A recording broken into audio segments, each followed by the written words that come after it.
Janet's top 5. What's interesting is I didn't really have anything, even Unbreakable, as good of an album as that is, I didn't really have anything that has stayed with me as long as the songs on her uh 86 through Velvet Rope time frame. And that's where my top 5 lays heavy. But before we actually get to there, what, like, if you were to rank her top 3 albums, how would you do it? Ooh, okay. Um, Control number 1, Rhythm Nation number 2, Velvet Rope number 3. So Actually, Control number 1, Velvet Rope number 2, Rhythm Nation number 3. So I would flip, and I think Rhythm Nation is.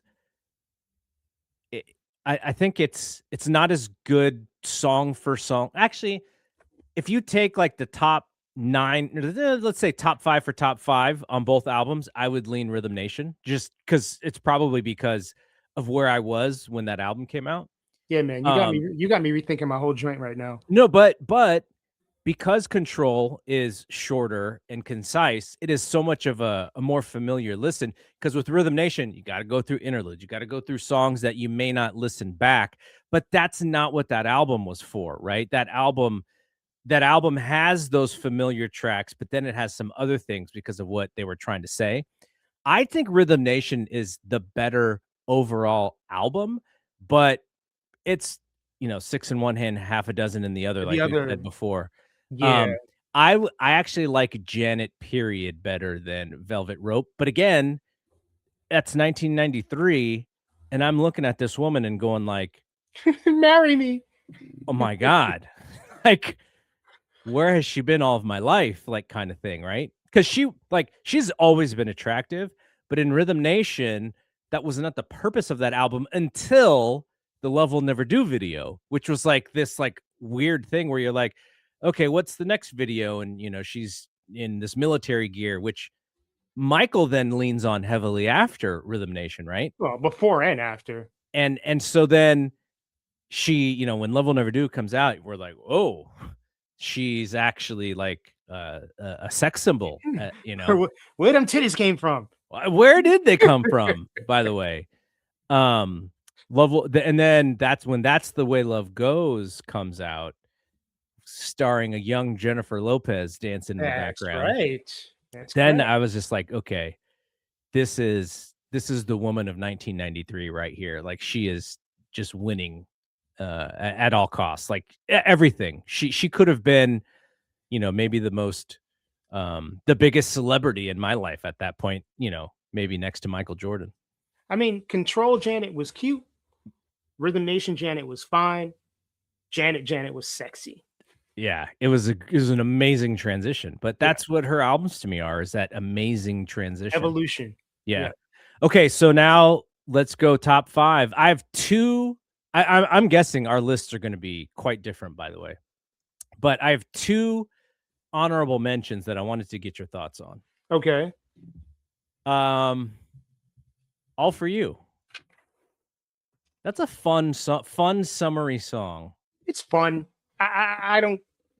It's not my favorite. I think it's fine. It's not something I go back to a lot.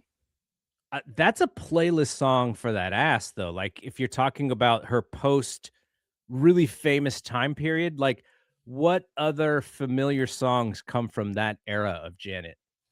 I mean, it's certainly her most popular. Like, All For You was, I think, her last big, you know, sort of like monoculture hit. Yeah. Um, I don't know, man. I think that song kind of got played out for me a little bit. Uh, there are other songs on that album that I think I like more, even though I'm realizing I haven't really listened to that album in a long time. Yeah, it's a time and place thing, I think. Yeah. By the way, we got another comment that says, "Rhythm Nation is my favorite, but yeah, I realize why. That Love Will Never Do video in middle school." Middle school. I mean, that video, it was one of those things where people saw it and then came to school the next day and were like, yo. Well, the funny thing is I I would have never really dug into that song as much before I saw the video, but after I saw the video, then I liked that song a lot more. So, I mean, that's why videos are there for, right? And they enhance when they're done right, they Yeah, enhance the song. yeah. And shout out Okay. to, the guy, Was it, both of the guys in that video went on to become, uh, famous. was one of them, Antonio Sabato Jr.? Yeah, Antonio Sabato Jr. I was thinking Antonio Banderas, and I was like, "No, it's not Antonio That'd Banderas." have been a different video, I think, with Yeah. Antonio Banderas. Um, he would have been, but he plays the cat in Puss in Boots, doesn't he? Puss in Boots. Yeah. Yes.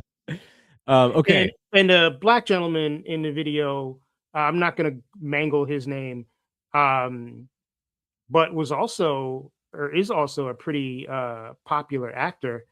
Um, what the hell was he in? Crap. Um, Quiet Place, Gladiator 2, Oh, no way. Those are Blood recent Diamond, films. Amistad. Oh, Uh, I know who you're talking about. yeah. He was also in a very early episode of Beverly Hills 90210. Ha! But I'm not gonna jack his name up by trying to pronounce it, so Imma just leave that alone. The other one that I wanted to add so badly, but, um, it just didn't fit, number 6, Every Time. Really? I love that song. Love, love, love that song. Man, that might be my least favorite song on the Velvet Rope. I love her voice. I love the joyfulness and the playfulness and the young sound of her voice in that song. Yeah. Wow. Yeah, I love Okay. it. Alright. Alright, let's get to the top 5. Why don't you kick off your number 5? Alright, and I'm looking at my I actually ended up making 10, and now I'm just kinda, like, moving stuff around. Um, so my number 5 is If. Mhm. I the video is definitely a part of that, but it's such, like, a sexy song. There's also a bunch of remixes of If that are dope. There's like a house mix that's great. There's like a hip hop mix that's dope. Um, and it's just like a very unique sounding song for its era. I think actually, if you listen to Scream, Scream is kind of like a cousin of If, Mm. like musically. Those songs sound very similar to one another. But it's Jam and Lewis taking all these elements from like industrial Nine Inch Nails, Yep. Ministry type music, and really kind of like turning it into like a pop song, basically. It's a great record. They asked Jam and Lewis about the beginning of that song, and he was like, "Yeah, preset number X, Y, and Z." Just pushing buttons. Number 5 for me, this isn't technically a Janet solo track, so I'm kind of cheating. Um, The Best Thing in Life for Free. Wow. You're pulling out some interesting ones. That's a time and place thing again for me, because I was one of those dudes who was like, "Mo Money, I need to see that, like, first day." Like, Damon Wayans, Stacey Dash, like, I need in the I think it's probably remembered a little bit better than what I thought of it when I Sure, watched it, sure. but it was an attempt for Damon to kinda become Eddie, right? He's gonna become, like, this new, movie star. It never really happened, but he had a good career, and, he's had a fantastic career overall, but from a Yeah, movie perspective. But that song, because it's got Luther and it's got our guys on there. yeah. Like, that was like an all-star kind of It game really is song kind of for like an me. all-star Luther, Janet, BBD, and Ralph. Yeah. Yeah, it's a fun song. Again, a song that I don't come back to a lot because You I know, think the other thing about that song, though? was it It was, unless you had the soundtrack, like, it was kinda hard to just find or listen to, like, if you wanted to listen to it, like, I think you had to have that soundtrack. I don't remember where else I could have it found was that song. I mean, I had the cassette single, so it was definitely a single. I'm not sure where that song lives on streaming services now. I'm not sure if the Mo Money soundtrack is available, and I do think that like Janet and Luther both have it on greatest hits albums, but they're different mixes of it. Mhm. Um, but yeah, I mean, again, a great song. I think that summer that it was out, I just played it to death. Oh, yeah, of Yeah. course. It is, According to Apple Music, the Mo Money soundtrack is streaming. The whole thing? Also, yeah, the whole thing. Okay. So also on that soundtrack, MC Light, Ice Cream Dream. Johnny Gill, but the Johnny Gill song is not available. It is, yeah, They had uh, that blocked out. I think it's blocked out. That sucks. Public Enemy, Color Me Bad, Big Daddy with Kane. Forever Love, Mhm. and of course Ralph himself with Money Money Can't Buy Can't You Buy You Love. Love. Sounds of Blackness, Jam and Lewis have their own song Every on other this song. Yeah. on the soundtrack. And then lots of little you mentioned Big Daddy Kane, lots of cuts from the movie as well. Mint Condition and the Harlem Yacht Club. Whatever. Yeah. I mean, I just remember like the Mo Money soundtrack and the Boomerang soundtrack came out around the same time. And Mo Money was Jam and Lewis, Boomerang was LA and Babyface. So it was a really like interesting competition. Yeah, Jam and Lewis should have been like, "Hey man, can we borrow some of that Boys to Men?" Right. Well, yes, end of the road, man. Yeah. I got to watch Boomerang again, sometime this year. Me I'm too. on a movie kick. I've been just going through tons and tons of movies and doing rewatches and stuff. Boomerang is coming up, Stranger. dude. That the whole thing, like, it was Eddie's answer to Spike Lee, essentially. Like, why are you not helping out, all of the black people in Hollywood? Like, you need to put your people on. You're a big enough star. Like, and Eddie was like, okay, like, I got to do it now. Did it? I And that mean, was Boomerang. who is? I mean, there's a whole who's who of '90s comedy that's in Boomerang. Martin, Martin says he was a little fat in that movie, though. He was a little ashamed of being kind of fat. David Allen Greer, David who Allen Greer. I don't know if you've seen Saint Dennis on Peacock. It's a great. It's very similar to like an office in a hospital. Okay. But Dag is amazing. He's so good. He's so underrated. He's such a great actor. I think what people I there's a book on In Living Color that's a really really good like oral history of it. And David Allen Greer did not come from comedy. He came Mhm. from the theater. Yeah, he still does So it. yeah, yeah. So he is like a trained actor. And he is very good at everything and a very good social media follow and also apparently a very good cook because he was Oh, doing okay. cooking videos on the internet for a while. Yeah, he's someone who I constantly root for. Like, I Yeah. just love seeing him and stuff. It feels like special that Dag touched this thing. Yeah. Okay. So, Damn, we went on a deep tangent. hey man, that's what we do. Okay, what is number 4? So number 4 is the only song on my list that was not a single. It is also the only song on my list from Rhythm Nation. That song is "Lonely," Oh, and interesting. that's a Janet deep cut. But I've always loved that song. Like you like every time because it's a very like vulnerable Yeah. kind of sounding song. It "Lonely" kind of makes does the me same thing. I'll go back to why I like that song for a second. I'll let you finish. Yeah, It kind of made me feel like maybe Janet needs me, man. Like, and that's kind of like the magic sauce to some of this stuff, right? Is like it just makes me want to go be a bigger fan and, go to her stuff and support her and like, yeah. could have headed out there like punched Renee in the face, been like, Oh, you I know, would have smoked that guy. I would have put him in a rear naked choke, made him tap. oh man. He has not looked very well upon in that documentary, by the way. No, I mean, I Janet put out a book that I read, and she was basically like, "I'm legally not obligated to talk about this dude, so I can't talk about this dude." He was like a wannabe Papa Joe at some point. I mean, I think he was just like a strange cat. And the only real thing I know of him is like the minute in the movie Poetic Justice where he's Lucky's homeboy. Mhm. That's it. Oh. Okay, go back to your lonely I'm conversation. just saying, Sorry, I yeah, interrupted you. it's such like a vulnerable song. Um, and I mean, it's a universal sentiment, right? Everybody needs a friend. Call me if you're lonely. It's just like it's a very like warm hug of a song. So my next 2 songs, I understand things that get played out, because then you're like, "Oh, man, like, listened to that so many times, I kind of ruined it for myself in a way." Now these songs fit that, but what I did, I'll just put these 2 together for 3 and 4. What I Mhm. did, I stayed away from these songs for the longest time, Wait, and 3 and 4 or then 2 and 3? 3 and 4 for me, the next 2. Oh, your 4 was Every Time, no? No, no, no, my 6, every time was honorable mention. I got all messed up.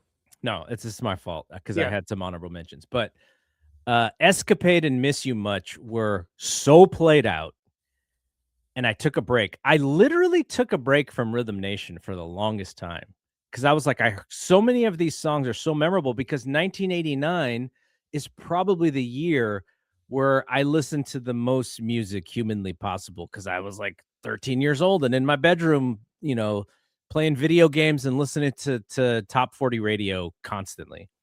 So I took a step away from Rhythm Nation, and then when I come back to it, I feel joy from those songs rather than like, "Oh my gosh, I heard this song so many times." So, those are 4 and 3 for me is "I Miss You Much" and "Escapade." That's an interesting thing that you bring up because so Rhythm Nation came out fall of '89.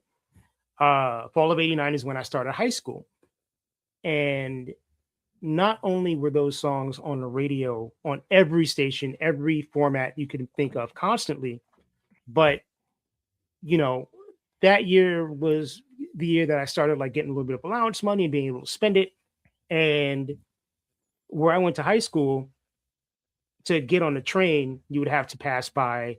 If you're in New York City, Fulton Street, which is this big area in Brooklyn where they have a bunch of like shops. It's kind of like the hood, Mhm. sort of downtown area for Brooklyn.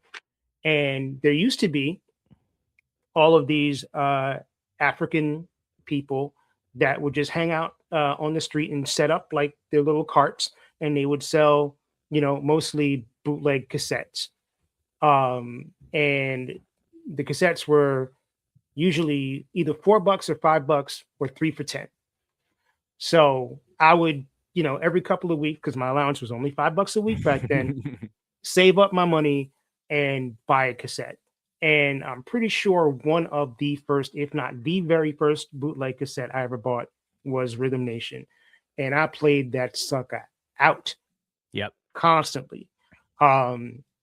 Again, like younger people, you have access to every music ever made now. Back in the day, you were limited to the radio and what you had in your house. So Rhythm Nation stayed on repeat. And I think that's probably part of the reason why I don't have any song other than Lonely have any songs from Rhythm Nation on this list because I still enjoy hearing them, but they got played to death. Yeah, totally. Yeah. 100%. And I and s when her career starts going in a different direction, Rhythm Nation kind of falls, back it takes a back seat because she's coming out with other albums that I'm just completely into. Right. And then this post-career where we're like, okay, because you and I are listening to these Janet albums in real time and going like, "Oh, I wanna like it, but it's not, whatever, and she's chasing this and that." And so then you go, "Okay, now I wanna listen to the Janet that I really enjoyed," and then, you kind of revisit and you relearn it's like almost like, you know, watching a movie for a 4th or 5th time.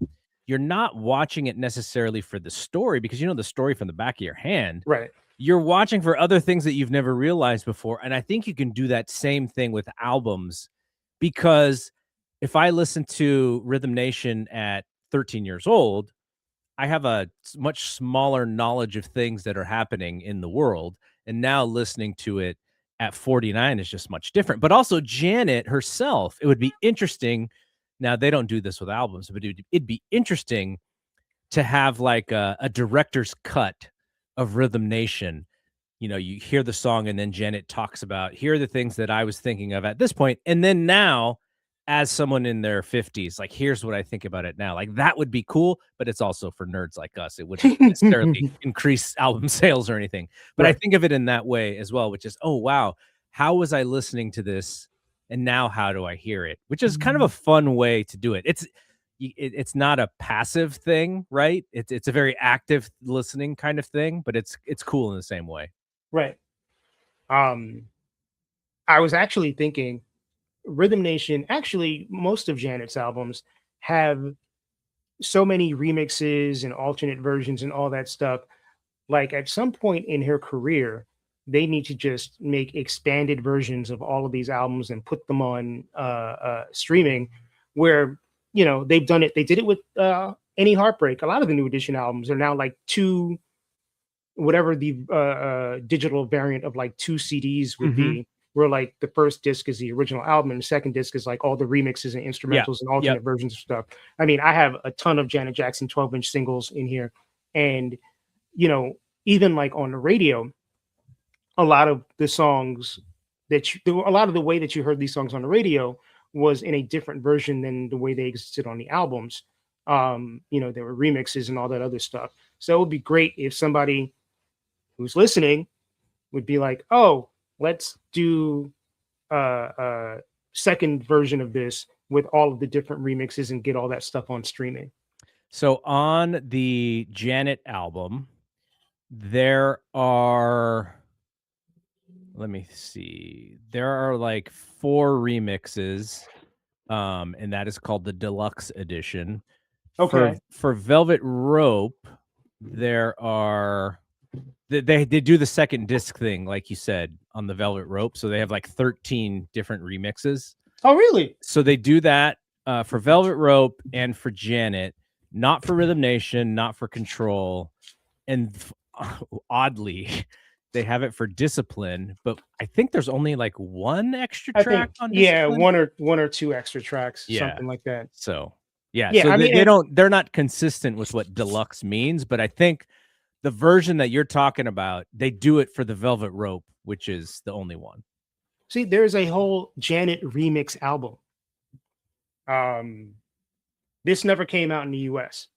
It's an import copy, Mhm. and this doesn't even have like all the good remixes on it. Like, there's so much material. I think that Janet fans would really appreciate having available digitally. Okay, I went through both my 3 and 4. So what Okay, does that leave you? Are you at 3? I'm at 3. Okay. Speaking of remixes, number 3 for me is Pleasure Principle.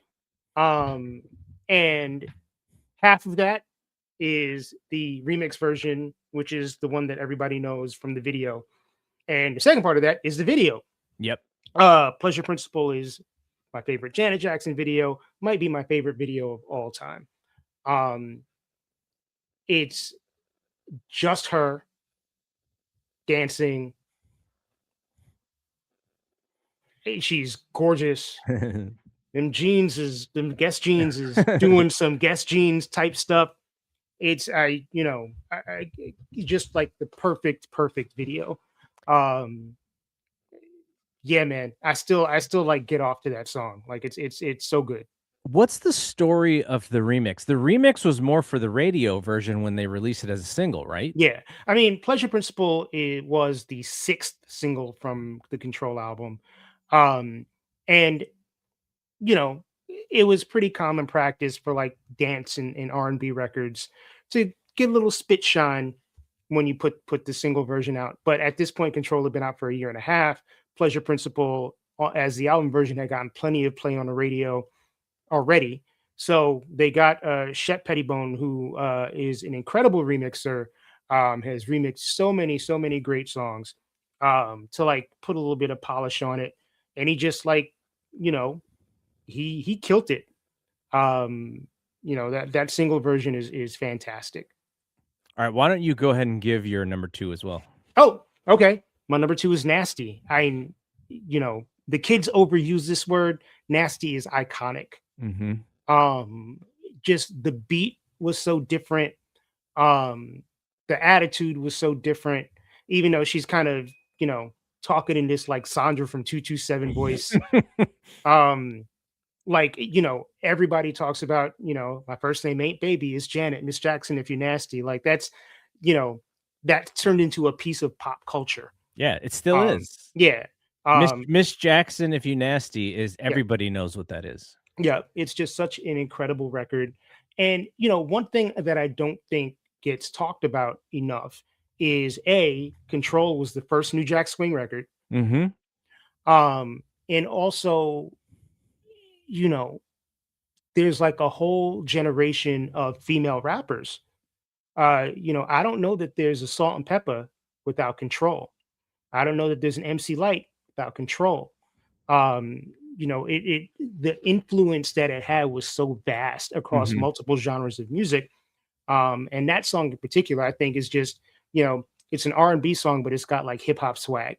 Yep. Yep. Uh, I think Jam was saying, like, when he was talking about Janet's voice, he was like, "Janet has a nice voice, but that's not why she's great. It's the way that she can enunciate and sing words with a certain edge or with a certain style or with a certain swag to them." And that's what she's doing in this song. Yeah, Like completely. imagine singing Nasty without the attitude. Like, okay, but it's the attitude The and attitude sells the song. yeah, and the tone of her voice and the way that she's able to put that little whatever it is on the edge of that word, and that's what Jam said made her great, was her ability to do that.